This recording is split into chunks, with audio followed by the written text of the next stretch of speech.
Good morning, Keith Tebow from FRC Media. We're getting you prepared for the November 8th state election. We're talking to as many candidates as we can so you can make informed choices, whether you're voting by mail or in person by November 8th. Today, I'm joined by someone who we had the pleasure of speaking with during the primary season. He's actually at the top of the ticket, if you will, in terms of the ballot this year. I'm pleased to be joined by Republican nominee for governor, Geoff Diehl. Geoff, thank you for joining me again and speaking to the people of Fall River. It's my pleasure, Keith. Thanks so much. When we spoke last time, and for people who didn't see that original interview, you've got some South Coast ties, don't you? I do. I used to work at Poyon Signs out of New Bedford. The industrial park route or exit 7 off of 140, but I did a lot of work on the South Coast with a lot of small businesses. So I had a chance to really travel the entire area, all the way from Wareham, to Fall River and Somerset. I mean, just all those small communities, working with small retailers to help with their signage industries or signage needs. But then of course I ran for state representative in 2010, got into the legislature, and again took on a different the entire state when I was trying to help people. Yeah, I do want to get into some of the issues, and we spoke a lot about issues last time, but how is the second part of this race now different from the primary? Obviously, there were some issues that probably you and Chris Doty, did kind of meet eye to eye on, and some of the Republican conservative type issues. How does your focus change now in the last 3 weeks of the campaign as we're recording this? Yeah, actually, from my perspective, I had run for U.S. Senate in 2018. I had built a really strong base of support. I got about 1 million votes in that election cycle, more than the Democratic nominee for governor then. Although I didn't win, I was able to, I think, connect with people around the entire state. So I actually went into this election cycle knowing quite a bit about what I think. It wasn't about Republican primary. It wasn't about, Democratic base. It was about what everybody in Massachusetts needed. So those were the issues I was trying to focus on, whether in your region, the fishing industry, or, just things like very simple things like the cost of energy, fuel, gas, electricity right now. It's hurting homes. Those were the issues I tried to focus on, regardless of whether it was a Republican primary or not. And so, of course, I think in the primary, the people saw that I should be the nominee. I think the case right now is I'm trying to make that like the same thing. It's not about party issues right now. It's about what's important for the entire state of Massachusetts. We've got a tough economy. We've got a situation where, I think people are feeling like in schools, the parents want to have more of a say with what the kids are learning. Also, a lot of people were fired because of the vaccine mandates for the state. On day one, I'm going to return every state worker to their jobs.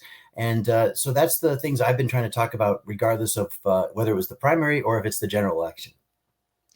Yeah, I'd like to ask the candidates this type of question. I don't think I asked you this in the primary, but if you're one-on-one with someone and someone comes up to you and say, Geoff, how are you different from Maura Healey? Why should I vote for you? In that short interlude, because we do have a short interlude here, Yeah. What would you tell voters?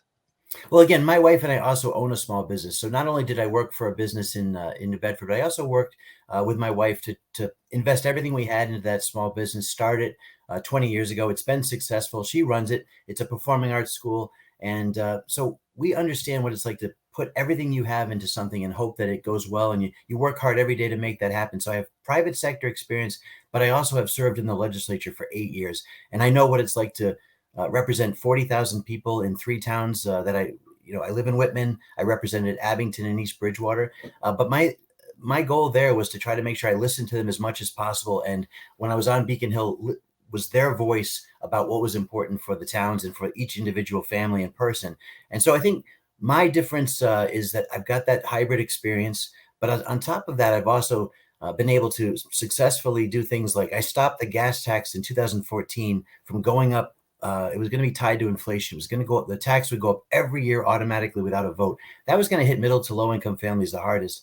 So I want to basically try to protect people and give them economic freedom, more choice with their own dollars. Maura Healey is for question one. She wants to have the more taxes on people who are successful. If you own a home or you start a small business and it grows over time, she wants to punish that with this additional question one tax.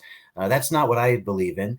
I think also the other big thing for her is she wants to, or she's proud of, blocking 2 natural gas pipelines into Massachusetts. Right now, the cost of energy in our state is going up astronomically. We are about to see a 64% increase. I'm sorry, a 54% increase in the price of electricity for each household in Massachusetts. That is just a deal breaker when you've got so much other costs right now: inflation, high mortgage rates, high cost of food. We just can't afford that. And yet that's something that she's proud of, because she believes in getting us fossil fuel free by 2030. I'm for renewable energies, but in a reasonable manner. You can't go from A to B and bankrupt households in the process. And so a difference of approach is also, I think, what I have apart from her. I asked you this question back in the primary, and obviously it's pertinent to the people here in Fall River and the South Coast. Fall River, a gateway city. You said you also worked again in New Bedford at Poyant Signs. How important is it to meet the needs of the gateway cities? Many times, a lot of people down here will say, "Well, Boston doesn't," and I'm putting my air quotes up, "care about us. They care about Boston and the suburbs around Boston." What can you tell people of Fall River and the South Coast and other gateway cities on how you can represent them? Sure. I mean, I live next to Brockton. I live in the small town of Whitman. We've always felt neglected by Beacon Hill. We always think that they never look really outside the 95 Beltway or the 495 Beltway. So I totally get it. And I think one of the things that my goal is, again, is to work with those gateway cities.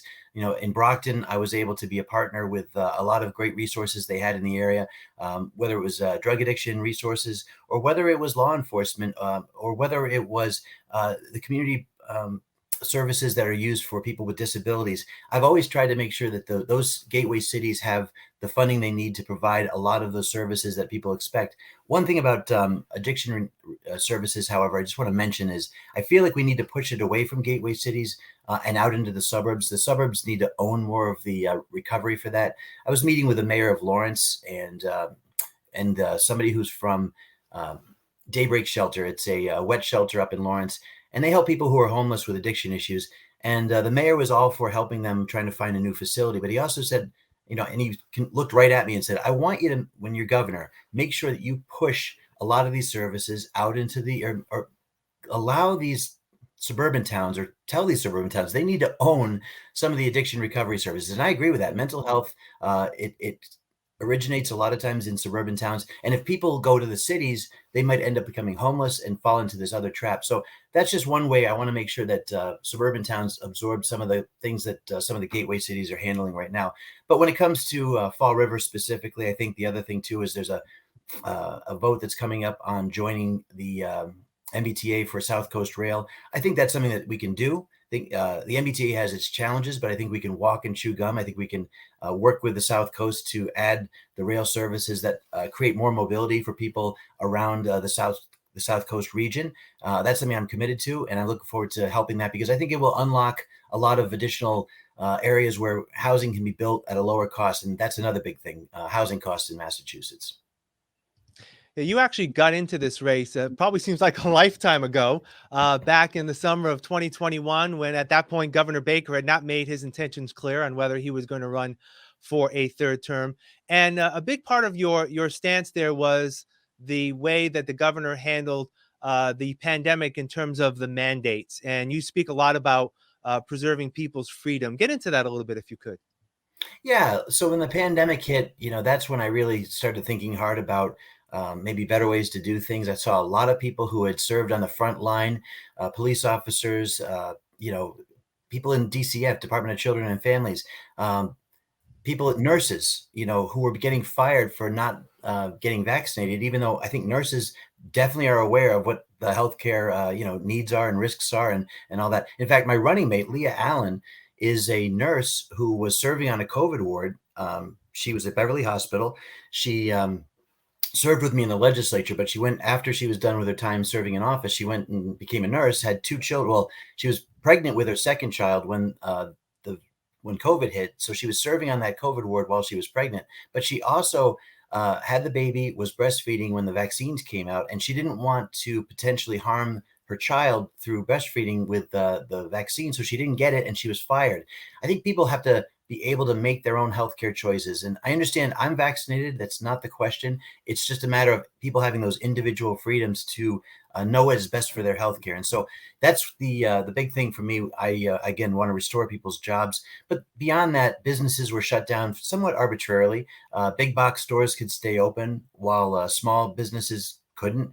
Restaurants, again, were allowed to be open, but bars that served food and alcohol that were closed. It felt like there was two sets of rules out there, and I just think that was a problem too. Obviously, we know with nursing homes and the Holyoke Soldiers Home that people were commingled who had been infected, and that was a real problem. So the directives that came out of the state were, I think there was a problem there too. But generally speaking, it's when you try to second guess what happens during a pandemic, that's tough. I just think that for the future, there are definitely ways that we can handle this with a little bit more of an eye towards people's individual freedoms. I know you've been asked this question before, and I'll ask it here as well. How would you grade Governor Baker's performance over his 8 years? So, I just during my first debate about a week ago, I was asked that question. I said about a B. I said, there's areas like the MBTA's got issues. Again, energy costs are very high. But at the same time, he's dealing with a legislature that is super majority of Democrats. They have a pretty fairly liberal bent. They want to give driver's licenses to people who are here illegally. I think he tried to find a solution, an in-between solution to allow mobility, but they rejected that. He vetoed it, I think, because there was two reasons. The fact that people who get a Massachusetts driver's license become listed as enrolled for voting, and that's a problem. But also the RMV is not equipped to handle processing out of country documents. That's really not their specialty, and it could potentially lead to fraud as well.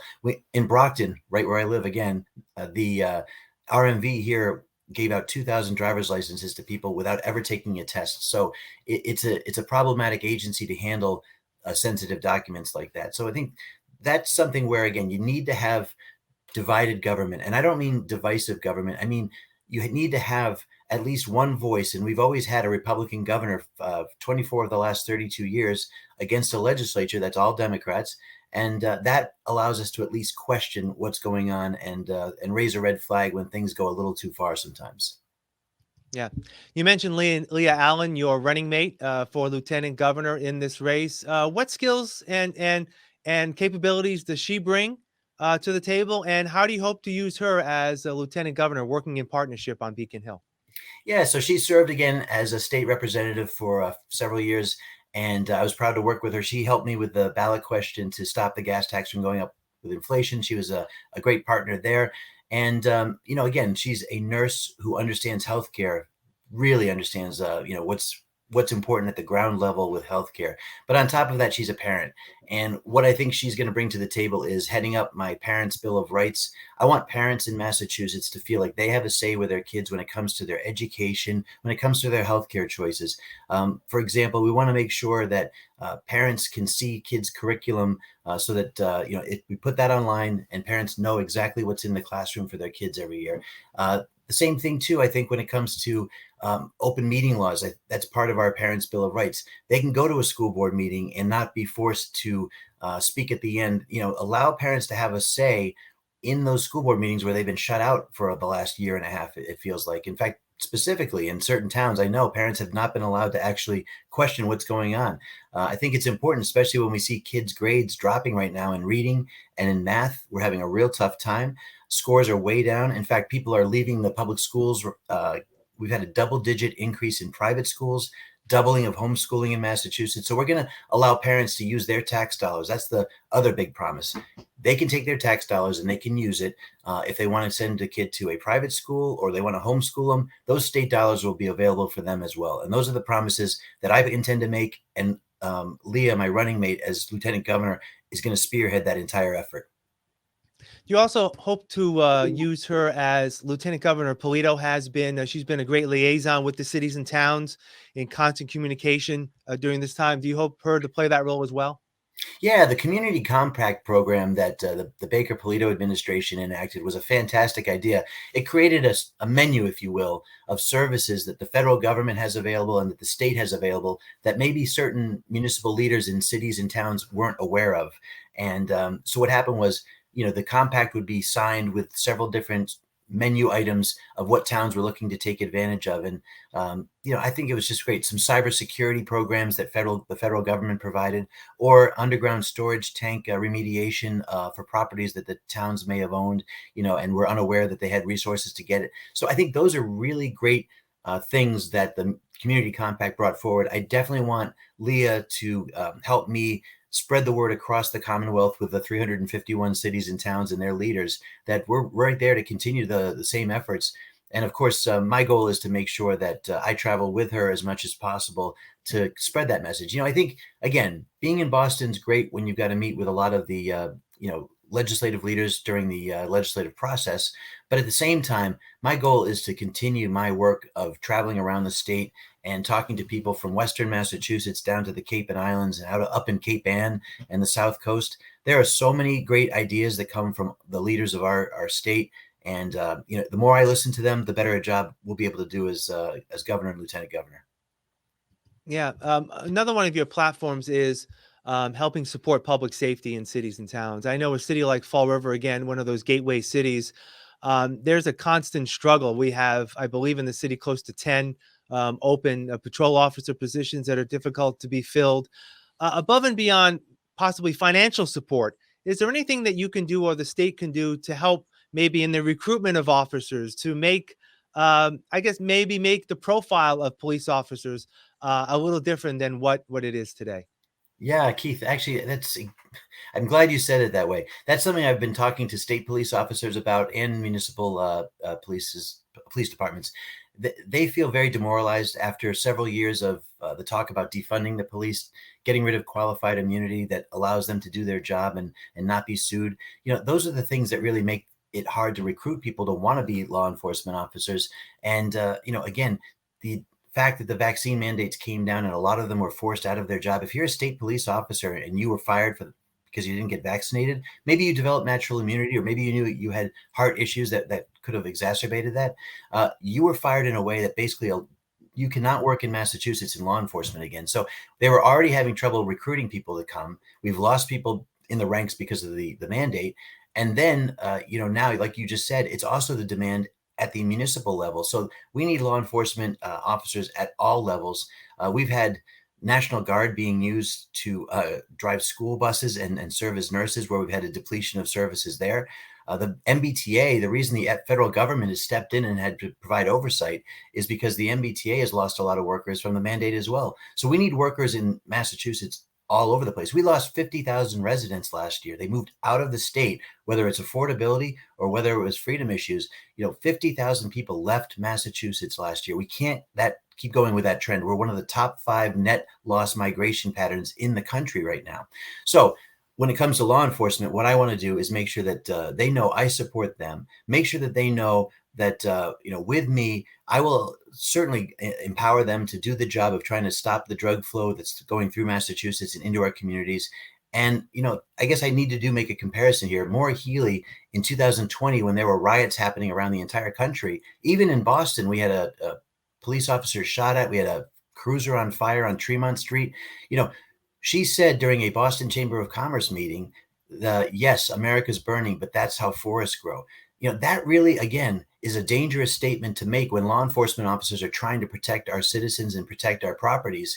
And here she was saying it's okay to riot and loot. And even the murders of people trying to protect their businesses, that's just part of how democracy happens. Well, that's not how it happens. And I think she's tried to backtrack on that statement. But when she said it, it was at a time when our country needed to heal. And in Massachusetts, we did not need to hear any more inflammatory, divisive rhetoric. And yet that's what she said. So again, I think you need a governor that is totally behind law enforcement. That's exactly who I am. And we'll make sure that they feel empowered to do their jobs, and that when they are serving, of course, I'll have their back the entire time. Since we spoke last time, the state of Florida, Governor DeSantis had sent up the 48 Venezuelan migrants to Martha's Vineyard. The state stepped in, as well as with some local community service agencies, to meet their needs. If this were to happen again, how would a Governor Diehl handle this situation? Well, as I understand it, quite a few of them have actually decided they want to stay in Massachusetts. In fact, I think the Globe wrote an article just a few days ago about how we have thousands of people that have come from the border situation up to Massachusetts, and we're starting to hit our capacity with some of the services we're providing. I think that the initial situation was handled well. Those people were brought to a facility that's been used to handle refugees before, and again, they were able to transition into, I think, becoming, putting them on a pathway to at least be located here for the long haul as they try to apply to become citizens. And that's the real key. We need to make sure that when people come to Massachusetts, they are trying to become citizens of our state. And I'm all for immigration, absolutely. But the crisis at the border right now, we've basically lost control of the people coming into the country. And that's causing a crisis in many states where services are trying to be provided, but the cost of providing those services is exceeding what states are able to handle right now. So I think we need to get a grip on immigration policy. When I was a state representative, I actually filed language to try to help people become citizens faster. My goal is to work with our federal partners, our congressmen and women and senators, to try to enact national policy that allows people to become a citizen of the United States sooner than they can.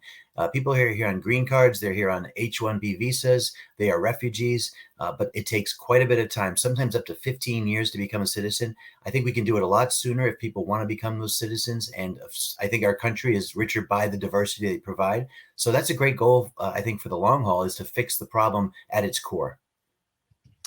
I want to talk a little bit about the rest of the time. Again, we're recording this in the middle of October. Got about 3 weeks or so to the election. So if you're watching this either just prior to your voting or wherever you're voting, you can get a little context of where we're at right I now. know three weeks doesn't mean much when you have mail-in voting and you have early voting. Absolutely. It's kind of like a rolling election now that's going on. Yeah, absolutely. So let me ask you, what's your focus going to be on over the next 3 weeks? Yeah, look, I think for me, it's always been trying to make sure that I reach out to as many people as possible and let them know the choice that they have. Again, I'm all for the trying to provide everybody the freedoms they want. The economic freedom, less taxation from Beacon Hill, more choices with your own money. We have $8 billion now, $8 billion in excess tax revenue that's been collected by the state, and they're fighting to try to return or to stop returning back $3 billion, which is statutorily required from a 1986 law. It's insane right now. The people need the money now more than ever, and Beacon Hill is still trying to prevent them from doing that. It doesn't make any sense. So I want to make sure people get the opportunity to have the resources they need to afford their car payments. They're paying for the gas, paying for the fuel, sending their kids to school if they're sending their kids off to college, or if you're somebody that's trying to retire and find a home to downsize in, or you're a first-time buyer trying to find a house. I want to make sure we unlock all those economic opportunities. So that's the economic freedom. Educational freedom, like I said, it's important for parents to know that they have the choice to send kids to the schools that they feel is appropriate. When you have a school that's underperforming, and right now the Boston Public Schools are really doing a poor job in educating our kids. 10,000 kids have left the Boston Public School system just in the last few years. That is a record exodus from that school district. We need to let parents know in that school district, if the schools are failing their children, that they have the choice to send them to a different school, and the state will support that choice with the tax dollars. They will follow that child. So that's important for them as well. And then I think, again, healthcare freedoms, making sure that people know that it is their body, it is their choice. If they want to get vaccinated, by all means do it. But if they feel like it's not the right healthcare plan for them, they don't have to do that. The government shouldn't force people to take a medication or some sort of a vaccine if it's a trial vaccine. Again, we were all doing our part to try to stop the spread, but at some point late last year, we started to realize that the data was showing that whether you're vaccinated or boosted, there was still obviously the chance that you could catch COVID. So again, if you have potential problems with that vaccine, you shouldn't be forced to have it, or else you lose your job.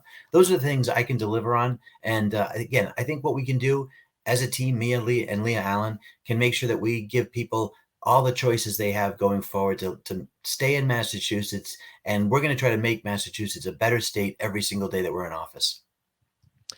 Every time we have an election, obviously we don't know how the votes are counted because they haven't been counted, and in many cases haven't even been cast yet. But there's polling out there. Overall, you appear to be trailing in the polls, although there are some encouraging numbers in terms of those who are unenrolled or independent supporting your campaign. Why do you think that's the case?